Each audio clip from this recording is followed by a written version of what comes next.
There are those at Collinwood who wear many masks. Who they are and what they are doing may depend upon the dark of night or upon the light of day. For there is no time when evil sleeps. Danger is everywhere, at all times. Even the dead can still be dangerous.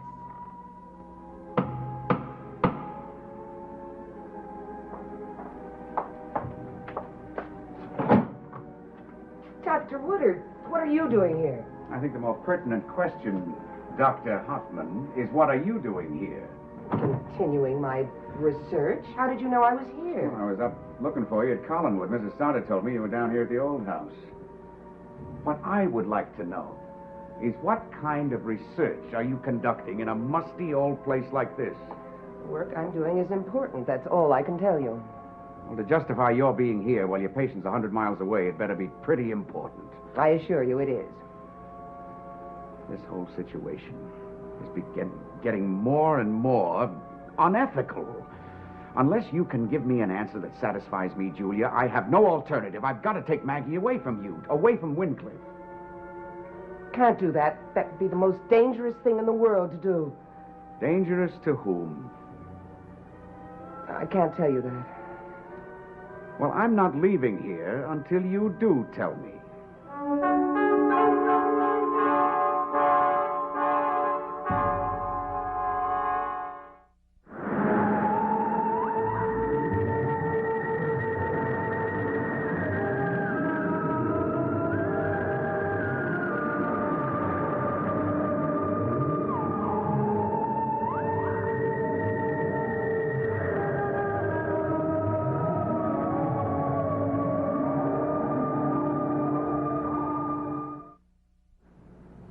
Very well. I think taking Maggie Evans out of Wincliffe would be most dangerous for Maggie herself. Why? I certainly don't think she's in any position to go out into the world, do you? No, I don't. But I don't think she's going to get much better while you're down here involved in, well, distinctly unmedical activities. What I'm doing here is the only thing that can help that girl. Julia, you've got to admit that this whole business is extremely unorthodox. Maggie's is a very unorthodox case. She's got to be handled delicately. Yes, I know that as well as you do. A girl who's been kidnapped, a girl who's been frightened into a fantasy world, has to be drawn back into the real world slowly, carefully. Now, that takes a lot of effort and a lot of time. But it also takes a doctor who's with her constantly and not 100 miles away from her. Got to let me handle this my way. Well, what am I supposed to do with her father and her fiancé when they happen to wonder what you're doing here at Collinwood while she's up in your sanitarium? We'll worry about that when it happens. It's already happened. They got after me in the middle of last night, demanding answers to what's going on, and I couldn't give them any answers. Apparently, you can't give them either. I'm afraid I can't give them any answers yet. Julia, they have a right to know at least what's being done for the girl. Dave, if I were to tell them even a little of what I know, there would be 3 people in deadly terror, not just Maggie. What exactly do you suspect? I believe that Maggie Evans came face to face with the supernatural, and in a way that frightened her beyond anything you or I can understand. I can't exorcise that fear in the usual manner. I can't convince her that what terrified her doesn't exist, because I know it does exist. Are you a scientist telling me that the supernatural exists? I have evidence that I've been working on. If I'm right, medicine is about to break through the ultimate barrier between life and death. You realize that the doctors who helped make that breakthrough will go down in history. Between life and death? Dave, when you were in medical school, didn't you dream of making some major contribution? Yeah. Well, that could happen now for both of us. Julia, I've got to know a great deal more than I know now. Oh, you will. I'll tell you, because I need your skill and knowledge to help see me through. Well, I'll help you any way that I can. Well, the first thing you have to do is have Sam Evans and that boy make them stay calm. Assure them that Maggie is being properly taken care of, getting the best possible treatment. And in the meantime, what are you going to be doing? Well, I'm going to continue my investigation here. Are you telling me that there's something at Collinwood that relates to Maggie and what happened to her? Yes. Well, what is it? I can't tell you, Dave. I can't tell you for your own sake. I don't want to put you in any danger. Danger? Danger? What danger? The world that Maggie entered is a terrible one.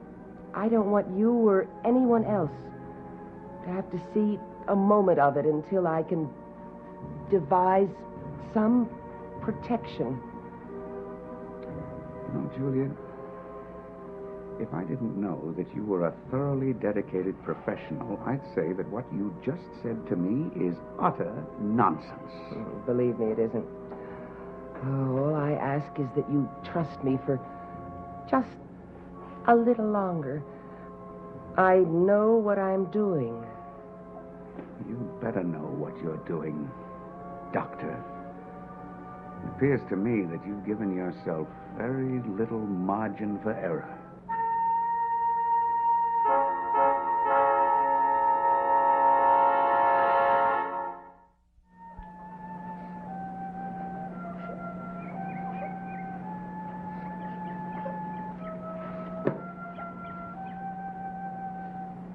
Sarah! Hello. What's the matter? Why are you crying? I lost something. Well, that's nothing to cry about. Here, I'll help you look for it. I can't. Well, yes, I can. Did you lose it in the woods? I mean, around here? What was it that you lost? Come on, Sarah, tell me what it was you lost. I lost a friend. What friend? Her name was Maggie. You mean Maggie Evans? She's lost, and I miss her. Well, Sarah, I'm sorry that you miss Maggie so much. But if it's Maggie we're looking for, well, we better not look anymore. Why, Here, why don't you help me look for different kinds of leaves? why should we stop looking for Maggie? Well, if we keep looking, we'll never find her. Why not? 'Cause she's dead. What are you laughing about? She isn't dead at all. She's just lost. Sarah, of course she's dead.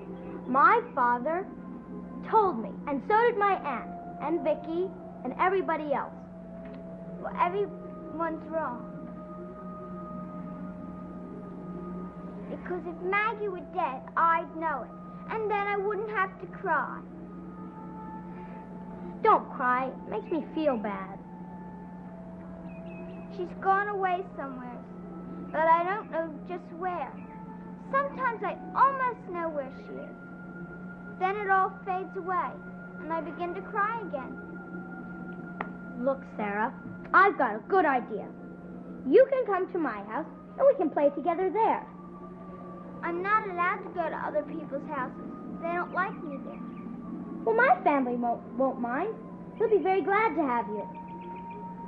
I don't think I should. Maybe sometime, but not now. You better go now. It's getting late. You're coming with me to my house. Because if I leave you here, you'll get sad because Maggie's dead. She isn't dead. She's just lost.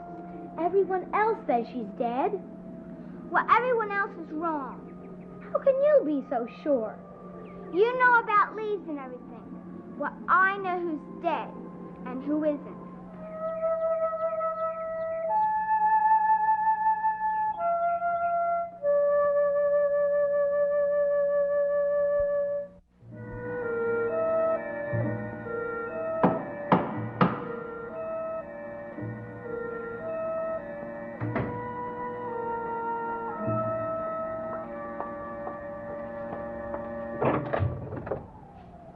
Hello. I'm Bert Devlin. Oh, Vicky's gone out. She'll be back in a moment. She has a date with you. Well, you seem to know something about me, and I don't even know your name. I'm Julia Hoffman. Well, yes, I do know something about you, too. You're doing some investigations into the Collins family. I'm doing a history of the Collins family. Yes, I know. Why? Why? Yes. Why the Collins family?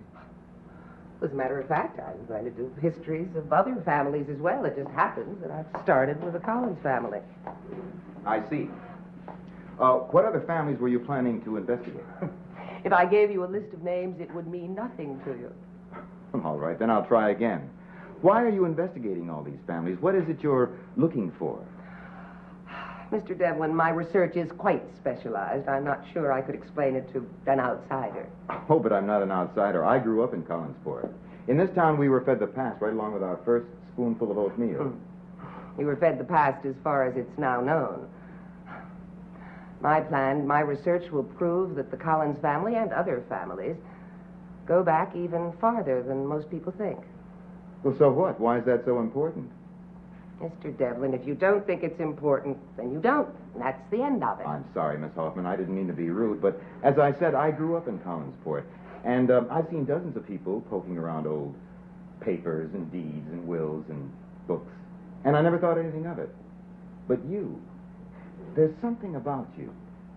I mean, you just really aren't the type. Aren't the type for what? Oh, to be satisfied to carry some old family back a generation or two, or to putting a footnote on a genealogical volume. No, you seem to be quite a different kind of person. Do I? Yes. After something much bigger than a footnote. And I'd like to know just what it is you're looking for. Just why it is you're here. Very well, then I'll make a full confession. I heard that an old sea captain left a trunk of jewels in the basement, and I'm going to get them. Is that what you want to hear? Not exactly. Try again. Mrs. Goddard, Carolyn. Oh, Burke, I'm so glad you're here. Hello, Miss Hoffman. Hello, you look as if you ran all the way home. No, just from the driveway. What's the matter? Nothing's the matter. The most wonderful thing has just happened. What? I'm in love. Well, I don't think that's so wonderful. Who's the lucky guy? No, it's with a house.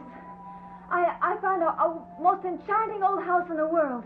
It's on the end of the North Road by the sea. I must have passed it hundreds of times. Only this is the first time I'd ever really noticed it. Burke, it's like it was just waiting there. Just for me.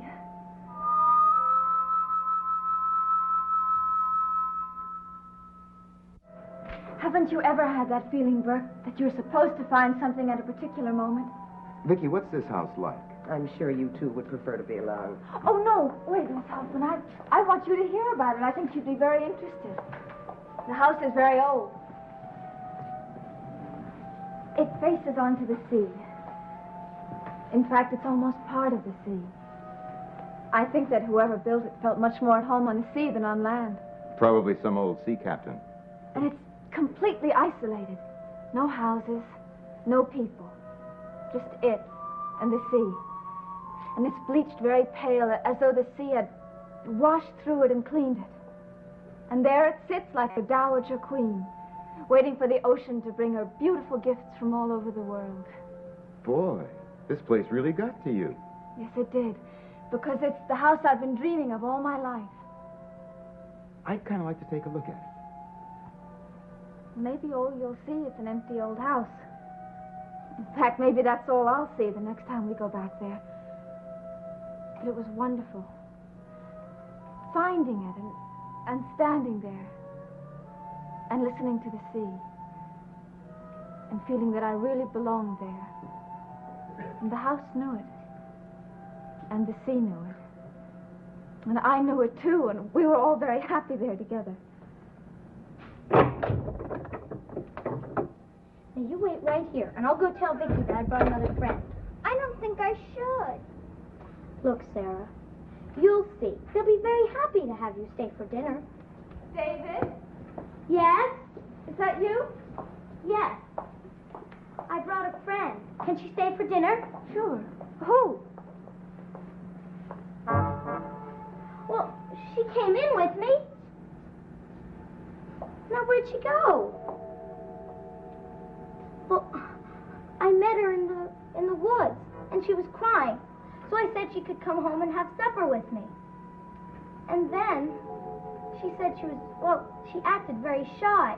Well, of course she could have supper with us, but I don't see her anywhere here. Well, listen, maybe she's outside. You said she was shy. Perhaps she was afraid to come in. Hey, maybe you're right.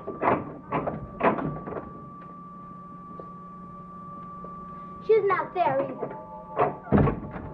Well, it looks to me like she went home. Do you know where she lives? No. I meant to ask her that, but she was crying too much. What was she crying about, David? Maggie Evans. She was a friend of Maggie? Well, Sarah kept telling me she is a friend of Maggie's.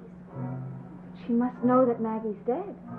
Yes, but I kept telling her that, and she said that she wasn't. She said that she'd just gone away someplace. Oh, the child was probably just talking nonsense. Doesn't he have anyone else to play with? I like playing with Sarah. Besides, I'm very sorry that she was crying.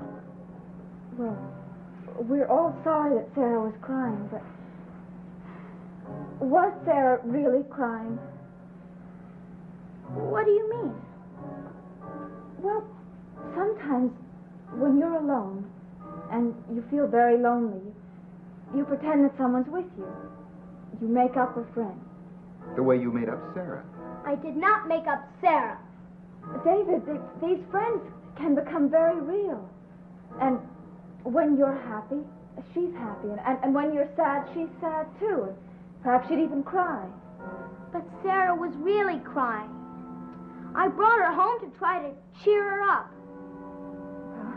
Maybe you'll find her tomorrow and she'll play with you then. Oh, you don't know anything.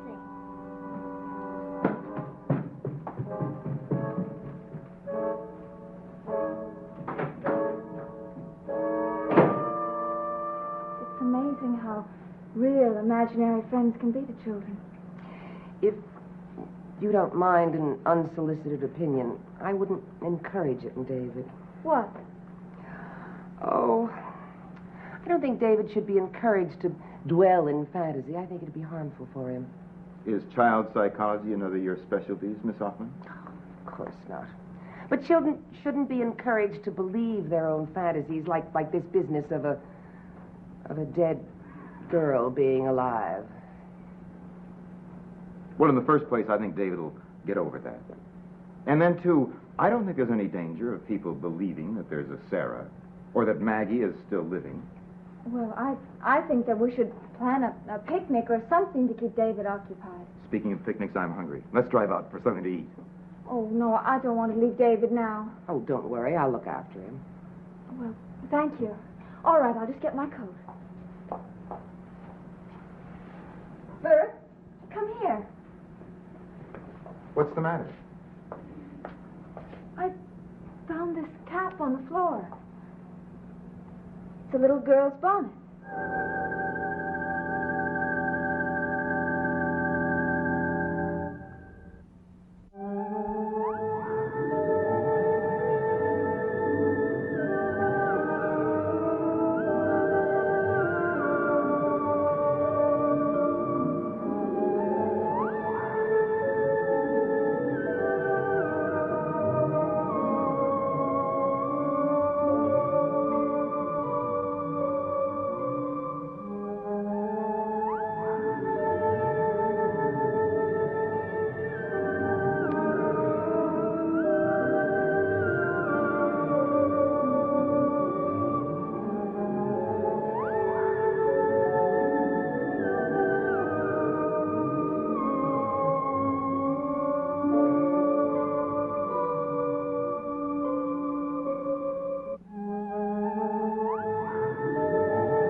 Dark Shadows is a Dan Curtis production.